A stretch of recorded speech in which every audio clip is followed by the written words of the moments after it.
Gentlemen, now on that note, it's time for our next keynote address by none other than Justice A.K. Sikri, former Judge, Supreme Court of India. Let's have a huge round of applause to welcome our next speaker. Thank you. Good morning to all of you and my panelists on the dais. This Insolvency Summit, the theme of which is the recent amendments and future trends. My previous speakers have virtually covered the entire canvas. Mr. Shardul narrated each and every amendment which has taken place in 2019 and what are the issues which have arisen in last 3 years and which are likely to arise because of that, which is beautifully supplemented by Mr. Ravi Kadam as well. And in the beginning, Mr. Vishwanathan had told you the historical background in which the IBC itself was conceived and how it came into being and how it is still a work in progress as the committee, which, as we are told, holds its meetings every 15 days, is looking after it. And I was just thinking and was telling Mr. Shardul also, just see the difference, the way the amendments have taken place so swiftly. It's the legislature, at least in India, we have never seen working with such elasticity, etc. Because see the example of Companies Act itself in this very field. What was conceived was in 1997 that amendment should come into as far as the Companies Act of 1956 is concerned, and took almost 16 to 17 years when we saw the Companies Act 2013 being passed by the Parliament. And I remember in those days, whenever I would attend international conference, even in this insolvency itself, this is Insol International, their conferences, I would be confronted with this question by the judges also, by the lawyers also, when the act would pass in India. We see every time various committees are set up from time to time, because many committees were set up which are given there, and white paper is circulated, comments are called, but act is not passed when the Parliament would act. And so as compared to 17 years in bringing the legislation and within 14 days undoing judgment of the NCLT in SR case and acting so swiftly, which was the demand of the day. And this shows the paradigm shift in the as far as the psyche of the legislature also is concerned, and that is what is required. Actually this, if I may say so, because I would not like to repeat whatever is said already, although I had prepared on that basis also, but I knew that much of that would be said going by the panelists who were in this inaugural session. And there are two reasons for that. It's already said, need not be repeated, and other is that it's already almost 11:15, and I think the session was to end at 11 o'clock. But then some of the aspects which I still feel need to be highlighted, I would be taking very few minutes to say that. Insofar as functioning of the IBC in last 3 years is concerned, or 3 years or so, some of the positive aspects which we see are that the winding up period, it's almost reduced from earlier regime from 4 years to 1 year now. Liquidation process is accelerated in the process, and the Supreme Court as well as the tribunal also has given quite a landmark judgments, except some of the judgments which were tricky and which were to be resolved through the legislative process has already been pointed out. But yes, overall, if you see, there are many judgments in many areas which have been given and which can be treated as a landmark judgment, and it is leading to jurisprudence developing at a very fast pace, because various new issues, various challenges are coming almost every day before the NCLT and NCLT as well as the Supreme Court. As per the statistics given by the Reserve Bank, till December 2018, IBC had resolved cases involving rupees 3 lakh crores, and out of which rupees 1.2 lakh was at pre-admission stage itself. Rupees 60,000 crores NPAs were turned into standard accounts. And what the RBI concluded was that the recovery rate under IBC has been 42% as against 10 to 15% in the earlier regimes, SICA and DRT, etc. So that may be on the one side of it, but at the same time, let us see what is the scenario, what is the landscape, or what are the circumstances under which this law is today being governed. And we have to keep in mind that, and in the light of the amendments, what is the way forward and what are the challenges we are going to face in future. I would deal with that. First is that we are in the era of a slowdown of economy. It's a it's not okay, one can say, and take some solace in the fact that it's not a phenomena which is only in India, it's worldwide. See, Chinese economy is in worse position than even in India and in many other countries. But at the same time, the attempts are being made and we have to come out of this slowdown. But this has repercussion and direct impact insofar as insolvency issues are concerned. Because in such a period, the companies which go bust and the companies which become insolvent and the NPAs accounts, etc., is increasing, and it is happening, and this figure is swelling day by day. That is one part. And other is that when many banks and financial institutions are filing the cases before the IBC, and it is becoming almost, I have given the figure of that 3 lakh crores, etc., the NPAs resolved, but the flip side of this is that many times the fear which is there is that IBC may not become a tool for recovery only. That financial institutions who have to go there and they have to file the case and they have to recover, and as if the only way is to liquidate the company or to transfer the assets to some other buyer, some other management comes. We have to keep in mind the fact, and that is what on this I will take some time at a later stage, that what has to be the approach of IBC and how the balancing is to be done in two competing fields. Because if the companies, we start liquidating the companies only, the slowdown which is happening would trigger further. So that is the catch. That is the and therefore the job of the IBC becomes very, very delicate in such a situation.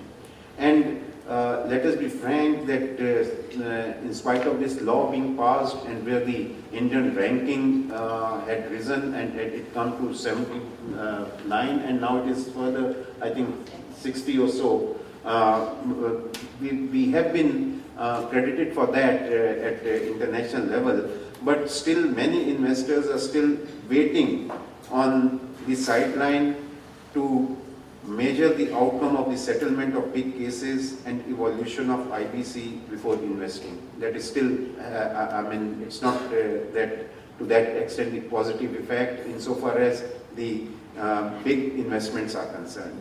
And that may be also because of the reason, as is told to you by the previous speakers, that delays are still taking place even under the IBC, notwithstanding all these amendments and what would be the repercussions of these amendments, where the period is to be excluded and not excluded, and how in future still the, I would say here, as Shardul said, and I use the expression, if I am allowed to do so, that it may be ingenuity of the judges to come out of it and still say that the delays, certain such periods are to be excluded. But there may be various reasons, apart from some situations which may be out of the control, like where the stay is granted, you can't help it. But then there are procedural inefficiencies, and there is a lack of infrastructure as well, which has to be looked into by the government. There is, I am very frank in saying one thing more, and which I keep hearing because I don't have my first-hand experience. I have not appeared before this NCLT, etc. But lack of skilled and specialized judges. There may be few very good judges, but then we can't say that. And this is in a when we have to work a code like insolvency and bankruptcy code, which is a specialized field, we have to have specialized judges who are trained and skilled in this very branch. And there are not too many. And many still go by the orthodox approach, which is in the judicial system in normal cases. And maybe SR case was one of the examples of that, I would say. But then this is another, and spate of cases being filed in last 1 year, 2 years, which Mr. Ravi Kadam also said, because of which NCLT is becoming overburdened. So how to deal with the timelines when you are overburdened. And in the process, very interesting thing which was said about one of the issues which is raised is the other agencies or other laws coming in between.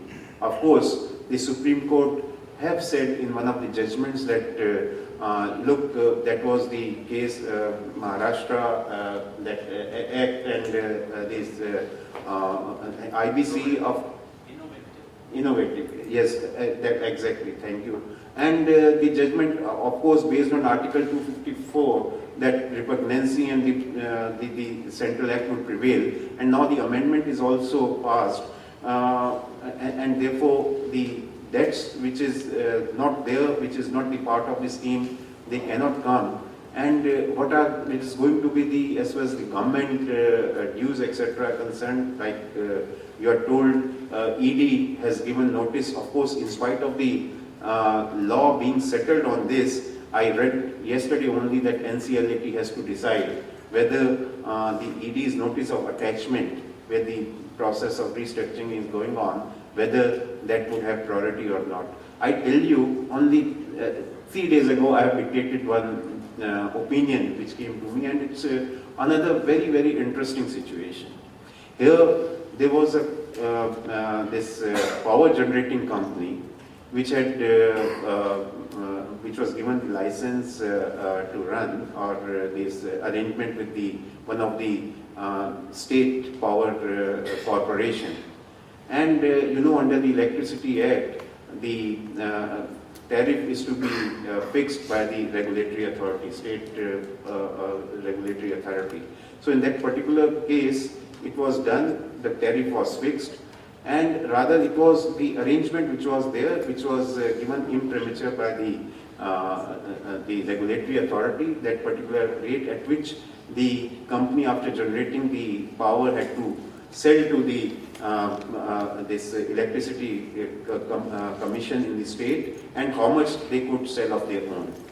And that tariff was fixed, but for some reason this company became insolvent, and the account became NPA, and most of the debt was due to State Bank. The bankers consortium was there, and it was about 10-12,000 crores. And the matter went to IBC, etc. Ultimately, the CRP, they could come out with the resolution, and two foreign companies in collaboration, I'm not intentionally naming all these parties, because case may go up to the Supreme Court, we don't know. At that stage, they have come to opinion before it would, but let me tell you, they ultimately, the shares were pledged with the State Bank of that company which had taken the loan.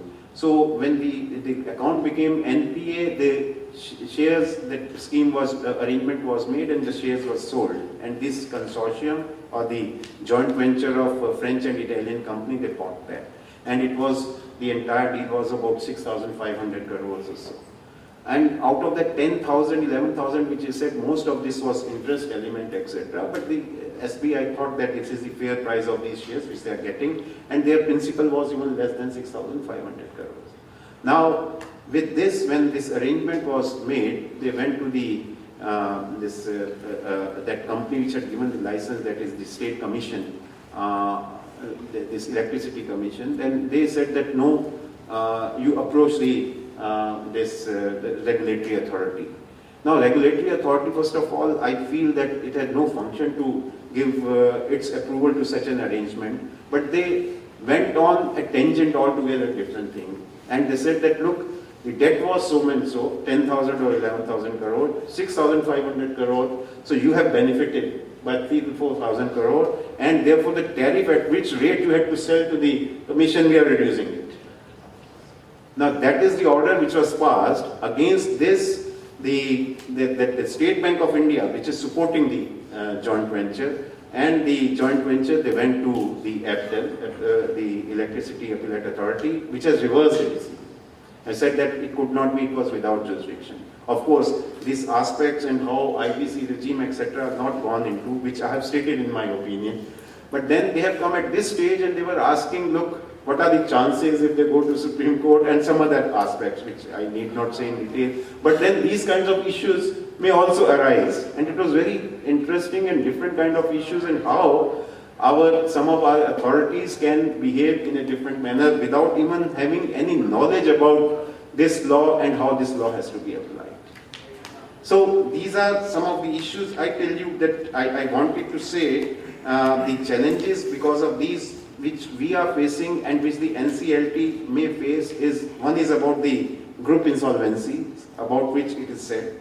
Other is about which is a related subject, about the cross-border insolvencies, on which much is said, and there are going to be 2 sessions in which me and Shardul are also there, so we'll be speaking more about it. But there are, I would say, challenges of restructuring also, the way IBC has, the NCLT has to act upon this. And I find that 2 or 3 years ago, a very good work was done by Singapore in this field, and the Singapore committee had given some suggestions. Because normally in this restructuring, what happens is that tendency of the debtor is to postpone the problem by, because they do not want to lose the control.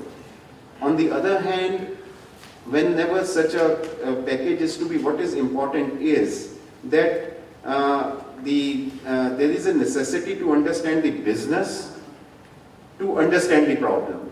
So what kind of business it is, what kind of problem it is, and because it should take care of the need to preserve the assets or the value of the assets, which is more important during restructuring process. So therefore, process of liquidation is not to be taken lightly in the process. And another important aspect is that in such matters, we have legal aspects and we have commercial aspects.